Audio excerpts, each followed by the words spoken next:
Hey friends, I hope you're enjoying the morning so far. I know that I am just soaking all of this in. It's so great. So when my husband and I were first married, we were both in graduate school. We were living in New York City. I was in grad school for education, and he was doing his, his third and fourth year rotations. But this story happens when he was doing his fourth year rotations. He was at the NYU Cancer Center. So he was working with these just really incredible oncologists and hematologists, and it was just this really great experience for him. Well, one of his attendings invited us to an evening. They were hosting this gathering at their house. And so, we said, I don't know, sure. Well, come to find out, they live in like a penthouse on the Upper West Side. Their apartment has a semi-private elevator. So you go up in an elevator and it's just their door and their neighbor's door, and that's it. The apartment had to be like 1,300 square feet, 1,400 square feet, probably bigger than that. Like, this is a fancy apartment. It's overlooking the Hudson River.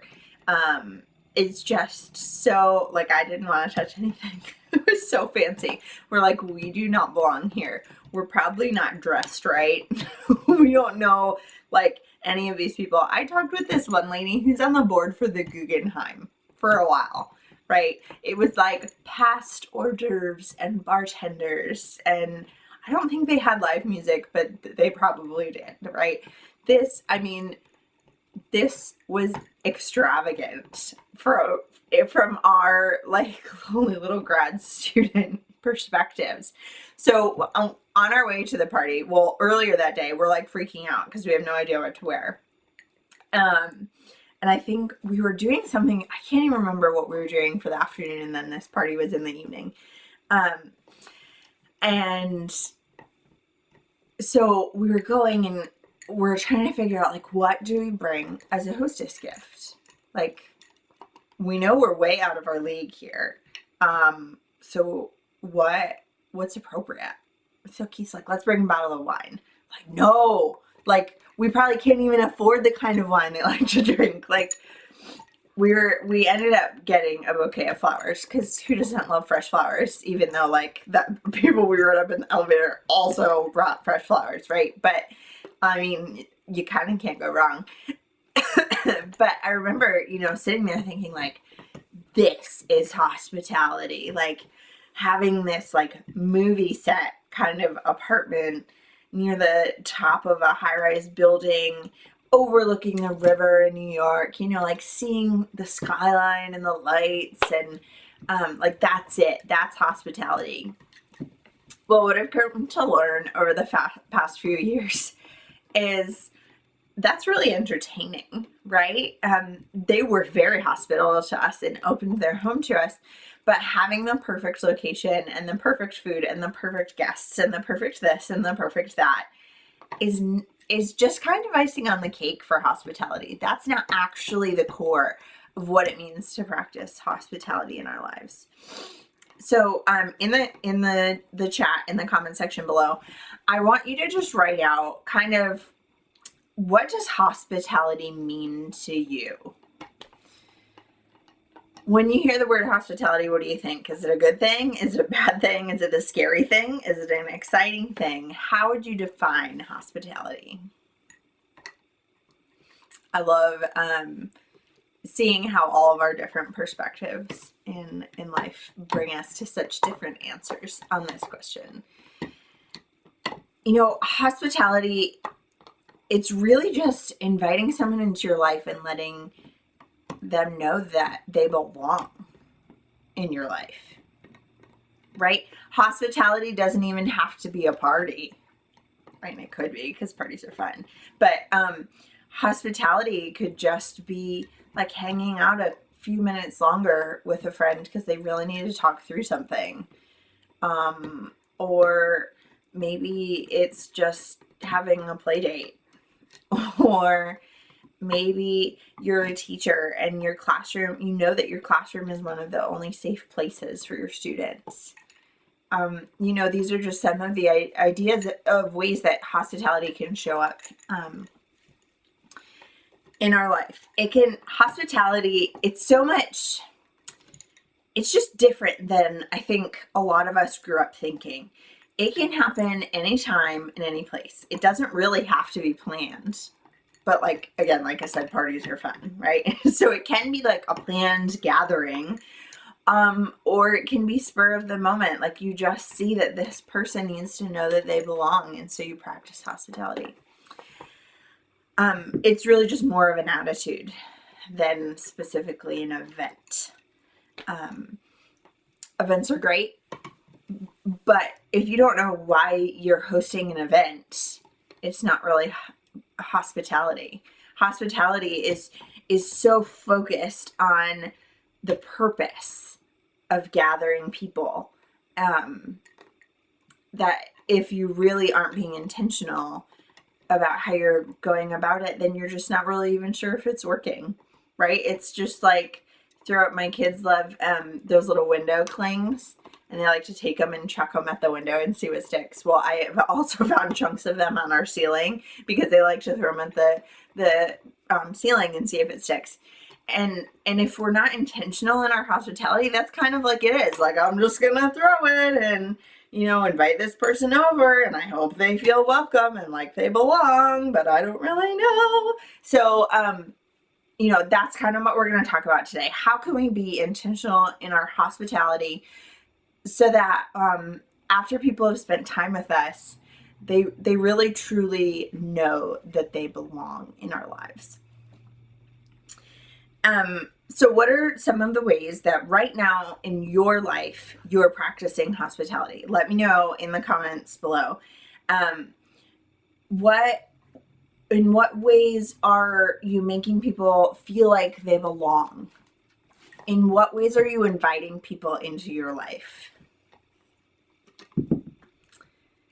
I love it. It's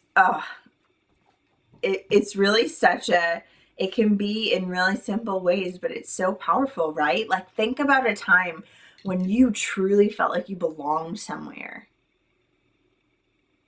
And if you've never really felt that, what would that, like, kind of close your eyes and imagine, what would that feel like to have someone invite you into their life and say you belong here?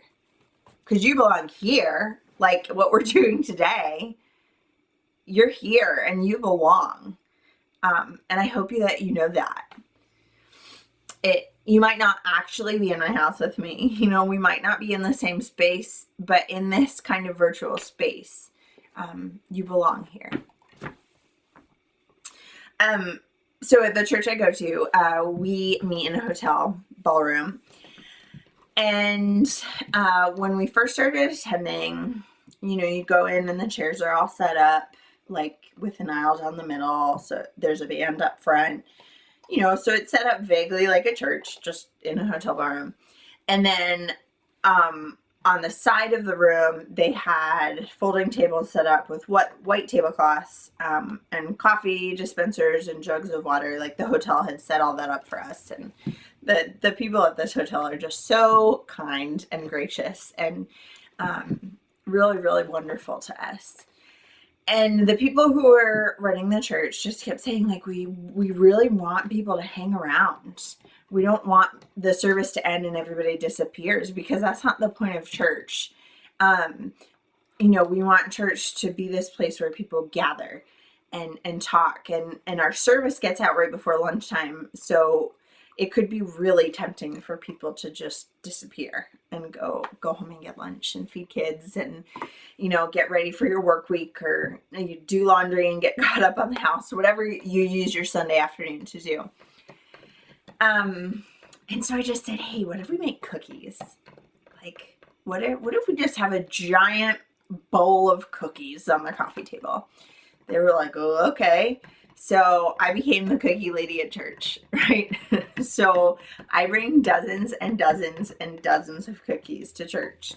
every Sunday. And for me, it's really therapeutic because I'm not going to bake cookies and then eat them all myself, right? I want like 1 or 2 cookies and then I'm kind of okay for a week. So this way I get to like bake, and this amazing thing has happened that people are hanging around church now just because we started bringing cookies, right?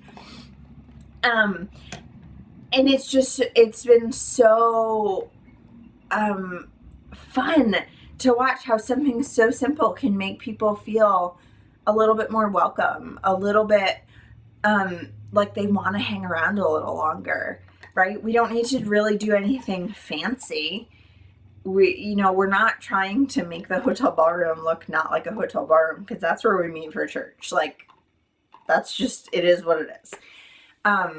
But we can do these little things that make people want to hang around and gather and connect and communicate.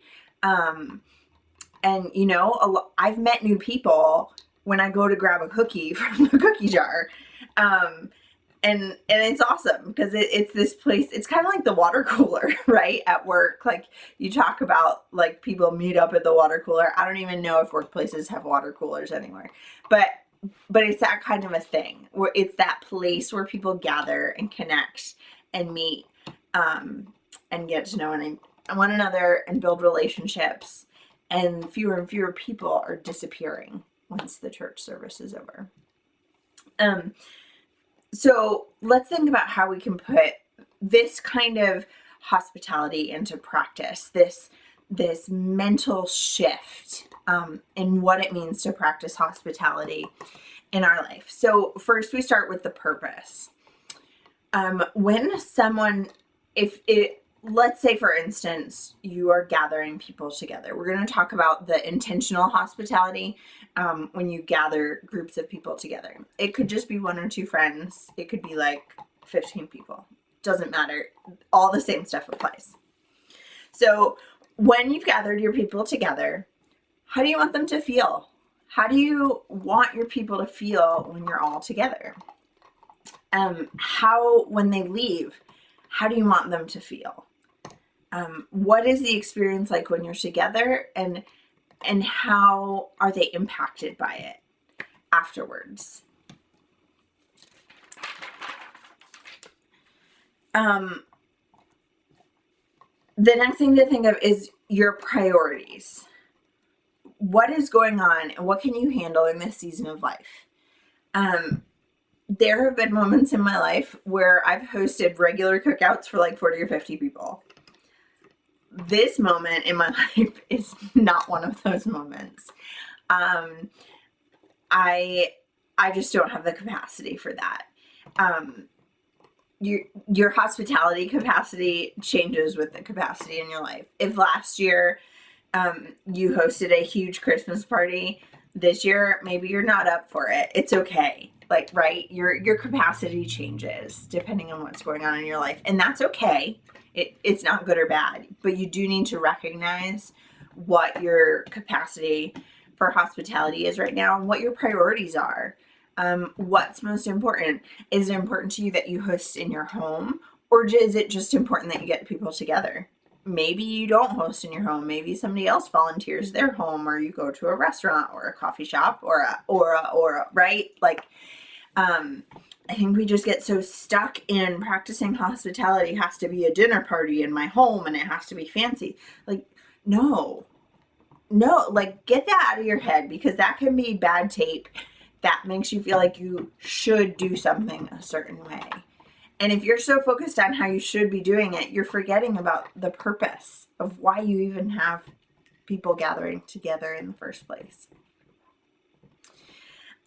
Think about, what are your limitations right now? What does your time look like? How much time not only can you dedicate towards the actual gathering of the people, but to the planning for it? Maybe you have like 5 hours to dedicate towards this gathering, but you have no time to plan for it, right? That changes the decisions that you're going to make. What is your energy like? And this kind of goes hand in hand with personality. Like, I'm extremely introverted. like I need a couple hours every day to myself. And if I don't get that for a day or two, I'm like done. I can't function at all. But knowing that about myself helps me to plan things accordingly so that I don't let myself get burnt out. And it's good to know.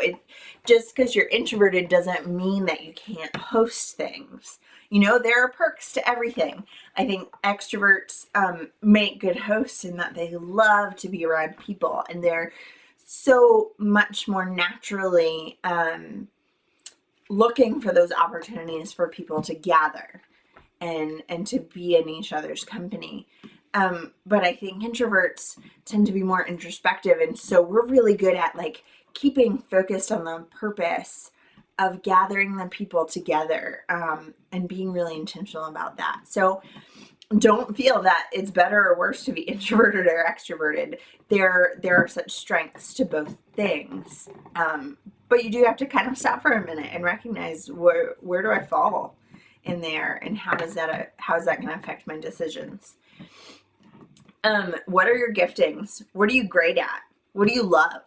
What are the things that you would rather like pick up garbage with your hands than be responsible for a gathering? And you know what? Delegate those. You don't have to do it all by yourself. None of us here are superheroes, right?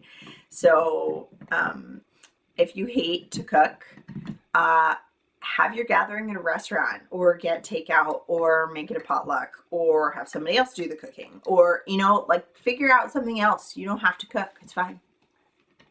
Nobody cares, right? Like when you get together with your people, you're gonna sit there being like, oh well, you didn't use the fine china, and you didn't do the cooking yourself, and I found a speck of dust in the bathroom.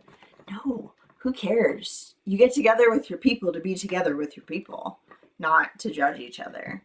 And when you're together with those people who you want to be your closest confidants and the people that you can trust, and they're judging you in those ways, like I'm going to strongly suggest you find some new people. Sorry, but really, nobody needs that. Okay, so here's an example. My daughter turned 3 at the beginning of the month, and she had been talking about having a party like since Christmas, and we had gotten a Carvel cake for Jesus's birthday, and so she needed to get one for her birthday, and so she'd been talking this up for a month, and I realized like the week before her birthday, I was like, I don't have the capacity for a party. And that's for a lot of reasons. So she was born a month after my husband died. So I was pregnant for a whole month after he had died, and that was just really, really emotionally hard. And he died January 5th, so it was right after Christmas, and he'd only gotten diagnosed 2 weeks earlier. And my dad died the end of October, 8 hours after my son was born. So from my son's birthday to my daughter's birthday is like all of these grief milestones. So by the time I get to my daughter's birthday, I'm just wiped. I don't have capacity to throw a huge party or much of a party at all. So that's kind of where I was, and I knew that she wanted a party. And so I decided, okay, I want to do something where she feels special and she feels loved. Okay, so there's my purpose. My purpose is that in the moment of celebrating her birthday, she feels special and she feels loved. And she leaves her party knowing those things and being really confident that this is her special day. So let's brainstorm. What are some kinds of like events or gatherings that I could do that satisfies her feeling special and loved, and me not burning out because I am already exhausted and have very, very little capacity. So below, just throw out some ideas, just some random ideas. I want you to see how important it is to start with your purpose, because there are so many different kinds of things that can satisfy that purpose. I think sometimes we get it the other way around and we think like, oh, I'd love to throw this party. Like, okay, where do I start? And you don't know how to make any of the decisions because you don't even know why you're throwing the party other than it sounds cool, right? You have to know why you're gathering people together in order to alleviate the stress, right? It's much less stressful to make decisions when you know exactly why you're doing something. So, okay, I love all these ideas. So what we ended up doing was I invited over her few little girlfriends and their parents, because their parents are my friends, my mom, my sister, and my in-laws. And so it was very small. We just ordered a bunch of pizza. Somebody picked it up on the way to my house. I have this felt happy birthday banner that I like pull out of the bottom drawer and hang on the curtains for a birthday and then put them back when the birthday's over. And that was it, right? I didn't decorate. I didn't do any. We had the Carvel cake. I happened to have a number 3 candle in the drawer. That was super lucky because I totally forgot to buy any candles, right? This could have been giant mom fail. If I had been living by the shoulds that I had always kind of thought were what propel hospitality, it would have been a terrible day for all of us, because I would have tried to have this like amazing birthday party. And I mean, she probably would have had fun. This kid can have fun anywhere. Like, she can have fun in a bathroom stall waiting for someone to go to the bathroom. Like, she makes fun anywhere. But in order for, for all those things to be satisfied, wow, I get so into this that I like distract myself sometimes.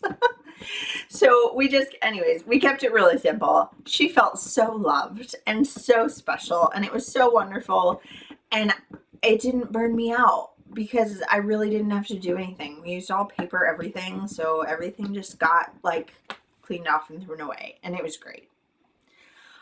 Other years I've done really kind of extravagant birthday parties. The year my son turned 2, we had a milk and cookies party, and I baked like 4 different kinds of cookies, and my neighbor made cupcakes with cookies on top. And we had chocolate milk, strawberry milk, coffee milk, regular milk. We had fun little straws, and like everything was decorated, and there was a color scheme, and it was all that. Not because I should do that, but because that's when my husband was terminally ill, and I needed something fun to look forward to, right? Like, we all of our friends who were going through that with us, we all just needed something fun. We needed something to celebrate. I also wanted my son to feel special and loved, but it was mostly about like all of us just gathering together and just doing something over the top and crazy, kind of as a stress reliever.